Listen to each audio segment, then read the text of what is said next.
Shalom, shalom, shalom les amis, shalom, shalom peuple de Dieu, shalom. Juste vraiment un point de vue très attristé.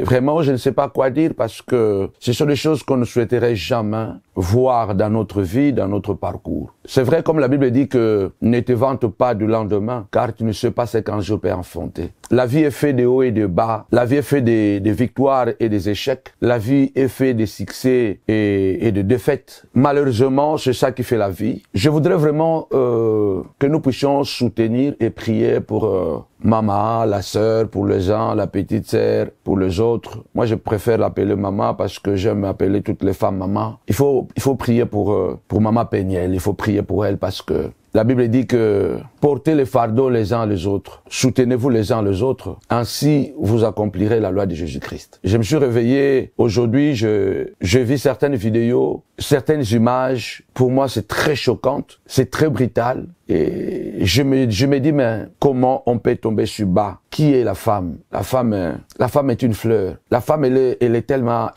précieuse. Elle est tellement précieuse même aux yeux de Dieu que Dieu l'a créée en dernière position pour montrer combien Dieu tenait à cette créature. Dieu l'a créée en dernière position pour montrer comment elle était précieuse. Et quand tu regardes la femme elle est différente de l'homme. Elle a quelque chose que l'homme n'a pas. La femme a une finesse, a une sensibilité que l'homme ne possède pas. La femme elle est belle, mais non pas seulement belle extérieurement, mais la femme est belle intérieurement par rapport aux valeurs que Dieu a données à la femme, par rapport aux critères, par rapport aux capacités, par rapport aux choses que Dieu a données à la femme. La femme occupe une place tellement importante dans l'histoire de l'humanité que Satan a toujours attaqué la femme. Et l'humanité machiste, je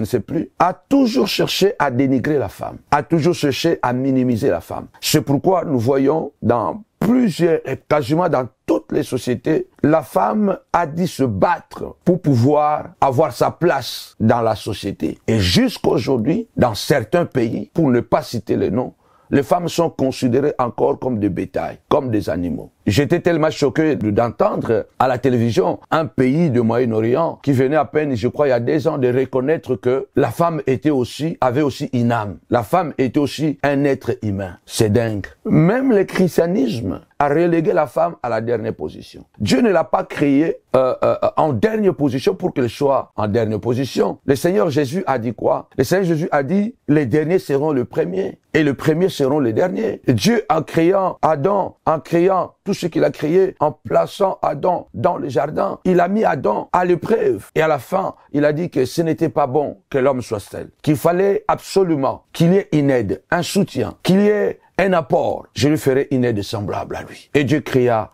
la femme, la dernière des créatures de Dieu, afin qu'elle soit une aide importante pour l'homme. Je ne vais pas vraiment beaucoup prolonger ici. Ma tristesse, c'est de voir les niveaux où maman Péniel est tombée. Ça ne fait plaisir qu'aux démons, aux sorciers. Ça ne fait plaisir qu'aux méchants. Ça ne peut faire plaisir qu'aux inconscients. Ça ne peut faire plaisir qu'à Satan. Parce qu'il n'y a que Satan qui peut se plaire dans ces genres de choses. Parce que maman Péniel, c'est l'une d'entre nous. Maman Péniel, elle est un enfant de Dieu. Moi, je voudrais quand même pouvoir un peu dire à une personne qui peut jeter la pierre sur cette femme, la critiquer, la dénigrer, la considérer comme une poubelle. Mais pensez un peu une minute. La Péniel d'avant le mariage, la Péniel pendant le mariage et la Péniel après le divorce.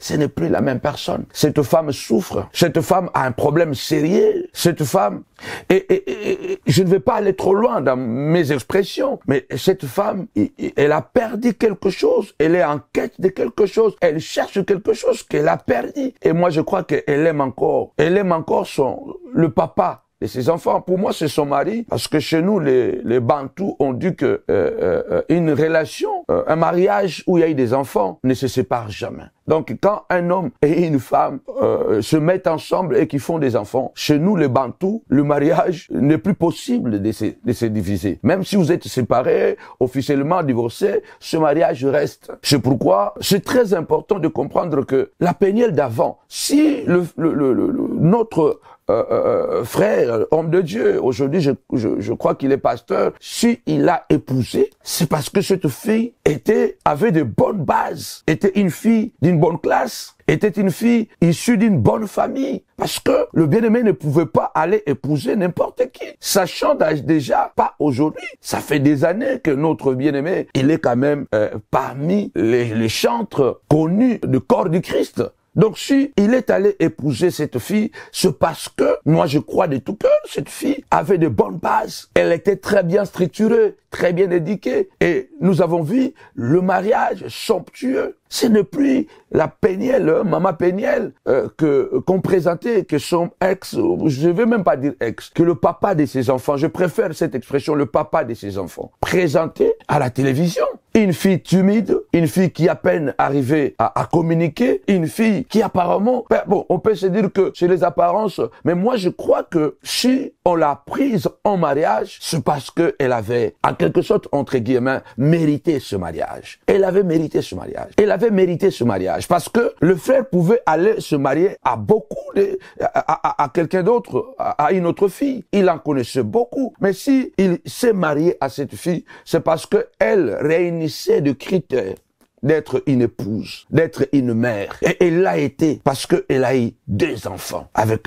le papa de ses enfants. Vous dites son ex-mari parce que le divorce a été confirmé, mais ce n'est plus la même personne. Ce n'est plus la même personne. Vous comprenez que c'est quelqu'un qui est c'est une personne qui est en perte de vitesse. Moi, je m'adresserai plutôt aux parents. Je ne vais pas donner la faute totalement aux parents, mais une partie quand même, le parent. J'ai l'impression que Maman Péniel fait ce qu'elle veut comme elle veut. Non, ce n'est pas normal. Il faut qu'on l'encadre. C'est ça aussi les conséquences des divorces. C'est pourquoi moi, je préfère faire à la manière de Dieu. Même lorsque les choses se cassent et qu'il y a des graves situations, à moins que cela amène au meurtre, hein, où il y a un risque de meurtre. Mais si ce sont des bagarres, ce sont des insultes, ce sont des incompréhensions, des infidélités que je n'encourage pas, je préfère faire comme Dieu. C'est mieux de réparer que de se séparer quand on est déjà marié et qu'on a des enfants. Parce que les conséquences du divorce sont graves. Les conséquences des divorces sont extrêmement graves.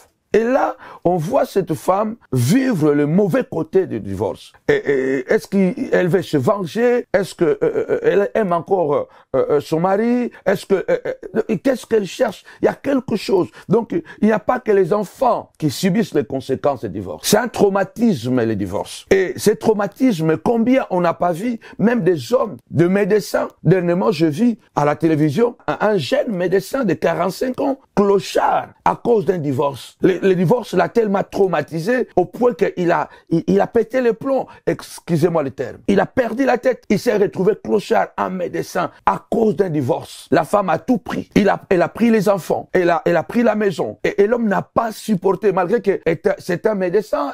Il peut refaire sa vie. Il peut encore aller. Mais le traumatisme du divorce a poussé ce médecin à devenir un clochard. Moi, je crois que Maman Péniel vit ce qu'on appelle un traumatisme post-divorce. C'est un traumatisme grave. Et ce qui m'écoeure, ce qui me fait mal, elle est chrétienne, elle est la femme de l'un de nous. Elle est la femme de l'un de nous. Elle fait partie de la famille de Christ. Il faut l'aider. Où sont les parents? Où sont les parents? Où est papa? Où est maman? Où sont les grands frères? Où sont les cousins? Faites quelque chose. Ce n'est pas bien de voir ces images circuler. Mettez-vous à la place de notre frère, le chantre de l'Éternel, le pasteur. Mettez-vous à sa place. Mettez-vous à la place des enfants. Gloire à Dieu, les enfants sont encore très petits. Ils ne réalisent pas. Je bénis le Seigneur pour ça. Parce que les enfants ne réalisent pas encore vraiment la gravité de cette honte. Les enfants, heureusement, ils ne réalisent pas. Et je crois que dans 5 ans, 6 ans, quand les enfants vont atteindre 10 ans, 15 ans, peut-être ils vont entendre du bruit, mais ces images n'existeront plus. Je bénis le Seigneur déjà pour cela. Mais mettez-vous à la place de son mari, ou vous dites son ex-mari. Même quand on divorce avec quelqu'un, il y a toujours un sentiment qui reste. Il y a toujours quelque chose. Tu ne peux pas oublier une femme avec qui tu as fait des enfants. Une femme que tu as épousée. Une femme que tu as aimée. Une femme que tu as donné de l'amour. Une femme que tu as respectée. Une femme que tu as mis dans ton lit, dans tes bras. Une femme que que tu as donné tous les soins possibles. Même quand vous vous séparez, il y a toujours quelque chose qui reste. Il y a toujours quelque chose qui reste. Aucun mari ne peut accepter, même si il a divorcé avec une femme, de voir son ex-femme, de voir le maman ou la maman, pardon, de ses enfants dans cette condition. C'est douloureux. C'est au-delà de la honte. C'est inimaginable. Et moi, je prie que Dieu fortifie le bien-aimé et qu'il lui donne beaucoup de courage. Je ne sais pas, il n'y a pas de mots. Nous, on ne peut rien faire, même pas pour le frère. On ne peut rien faire. Il n'y a que Dieu qui doit le consoler, qui doit le protéger avec les enfants. Ce qui arrive avec notre maman Péniel, c'est extrêmement grave. Alors je vais m'arrêter pour dire tout simplement, prions pour elle. Ne la lapidons pas. Ne la lapidons pas, s'il vous plaît. Et pour le chrétien, les enfants de Dieu, s'il vous plaît, effacez ces images, effacez ces vidéos. Et moi, si je vois encore quelqu'un envoyer dans les contacts, bon, pas avec mon téléphone, vous n'en avez pas, mais sur le contact de téléphone WhatsApp de l'église, on va vous bloquer. Si vous faites partie de montagnards et que vous avez cette vidéo et que vous l'envoyez dans le groupe, le numéro de téléphone de l'église, du ministère, on va vous bloquer, vous n'aurez plus l'accès dans WhatsApp du ministère. Vous n'en aurez plus. Il faut bloquer ces images. Prions pour elle. Soutenons-la. Elle est l'un de nous. Elle est l'un de nous. Ce n'est pas une païenne. Je ne dis pas que si c'est une païenne, c'est bon. Mais si c'est une païenne, pour dire que c'est leur vie. Cela veut dire que c'est leur vie. Ils peuvent faire ce qu'ils veulent. Mais nous, en quelque sorte, on est condamné d'avoir une certaine vie, une certaine de règles un peu strictes de la vie. Je bénis et je prie pour toutes les femmes. Je ne suis pas d'accord qu'on puisse dénuder une femme, négliger une femme. Comprenez bien ce que j'ai dit. Mais malheureusement, le monde maltraite la femme. Ce n'est pas la première femme qui commet une faute si grave. Ayez compassion, ayez miséricorde pour cette femme. Ayez compassion, s'il vous plaît, et miséricorde pour cette femme. Elle est de la famille de Dieu. Elle est l'une des filles de Dieu. Donc, on est dans la même barque. Il y a plusieurs femmes qui ont commis des erreurs. Toutes les femmes ne sont pas des Séphora, la scrupuleuse, la prudente, qui sauve le mari, pendant que même Dieu cherche à les tuer. Toutes les femmes ne sont pas des Abigail, capables de réparer les erreurs de son mari. Toutes les femmes ne sont pas des Séphora, des Jochebed. Même quand l'homme est dans l'erreur, dans l'incapacité de faire quoi que ce soit, toutes les femmes ne sont pas des Jochebed, la maman de Moïse, capables de créer tout ce qui est nécessaire pour sauver le petit enfant. Il y a des femmes comme Ève, la distraite. Il y a des femmes comme Ève. Elle a toute la gloire possible que Dieu lui a donnée. Mais elle a été distraite. Elle a cassé les jardins. Elle a déshabillé son mari. Ève. Mais c'est toujours la même Ève là. C'est à travers Ève que Dieu dira à Satan, je mettrai l'inimitié entre toi et l'homme. Non, entre toi et la femme. Tu as cherché de la détruire, mais je veux la reconstruire. Je veux la réparer. Et d'elle sortira quelque chose. De sa postérité sortira une postérité qui écrasera ta tête. Ce ne sera pas la postérité de l'homme, mais la postérité de la femme. Parce que je tiens à la femme. Parce que j'honore la femme. C'est la postérité de la femme. C'est toujours Ève la distraite. Ève qui a tout cassé. Ève qui a provoqué la mort. C'est encore Ève. C'est encore Ève qui a donné naissance pour le salut. Parce que toutes les femmes dans le monde représentent Ève, la réparatrice. La même femme qui a détruit le jardin, la même femme qui a été distraite, la même femme qui a tout cassé, c'est la même femme qui a réparé. Il y a eu une Ève à la fin qui a reçu la semence de Dieu et qui a engendré la postérité. Marie représente cette femme. Marie représente toutes les femmes du monde. C'est elle encore qui a accouché le salut, le sauveur de l'humanité. Soutenons Péniel. Prions pour Maman Péniel. Ayons compassion. N'insultons pas. Nous avons appris qu'elle est très intelligente. On a appris qu'elle est très intelligente. Elle a des capacités. Et je crois qu'ils sont exploités aujourd'hui, vu son état de faiblesse. Son état, entre guillemets, de délire. Aidons-la, soutenons-la. Ce n'est pas le temps de la critiquer, c'est le temps de la soutenir. Pour nous qui ne pouvons pas la voir, qui ne pouvons pas la téléphoner, prions pour elle. Bloquons des messages. Faites des vidéos à sa faveur. Ne la lapidez pas, parce qu'elle est toujours Ève. Elle peut toujours être une source de bénédiction pour beaucoup de gens. C'était votre frère Samuel Panzo. Je vous bénis au nom de Jésus. Nous sommes pratiquement à la fin de l'année. C'est le 30 décembre 2021. Demain, ce vendredi, le grand jour, la grande nuit de la traversée.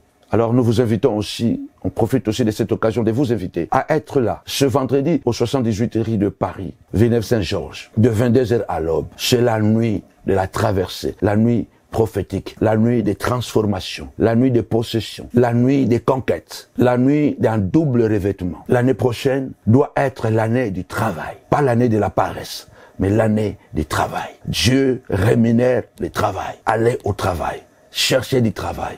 Créez des entreprises, faites du business. C'est l'année du travail. C'est l'année du travail. C'est l'année de la providence divine. Dieu va pouvoir, car il donne la semence au semeur. C'est l'année du dédommagement pour tout ce que tu as subi, des dégâts que tu as subis. Toutes ces années passées, nous allons travailler et que Dieu puisse nous dédommager en 2022. Et que Dieu puisse dédommager Maman Peniel et le papa de ses enfants, le chantre de l'Éternel, Mike Kalambai. Que Dieu vous bénisse. Bye bye.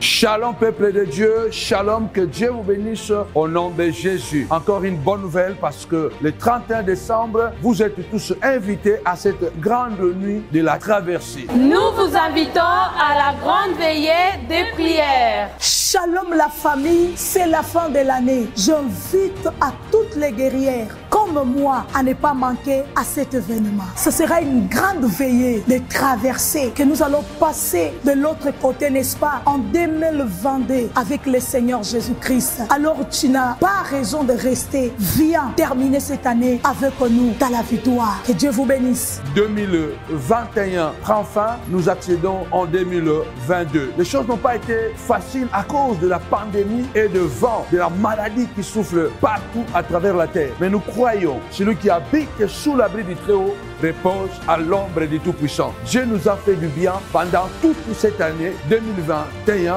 et nous sommes à la fin de l'année. Et nous vous invitons, au lieu de rester à la maison, de venir ici ensemble afin de participer à cette nuit de prière intitulée Nuit de la Traversée. Et le 31, ce sera la clôture de notre Armageddon, la bataille finale. Nous avons la foi avec les signes, des miracles et des prodiges que Dieu a déjà opérés au milieu de nous. Durant toute cette année, nous épargnant de beaucoup de dangers, le Seigneur fera encore mieux. Alors ne restez pas à la maison. Nous vous invitons, partout où vous êtes, en Allemagne, Canada, États-Unis, en France, partout où vous êtes, bien aimé le Seigneur, il y a des pays que je ne vais pas citer parce que vous êtes nombreux à la montagne de la prière. Nous vous invitons à participer à cet événement. Et le Seigneur vous fera du bien. Nous voulons entrer en 2022 haut la main parce que le Seigneur nous accorde la victoire. Cette nuit du 31, ce sera la nuit de saut où nous allons récupérer ce que l'ennemi a volé. Que mon Dieu vous bénisse abondamment. À la montagne de la prière,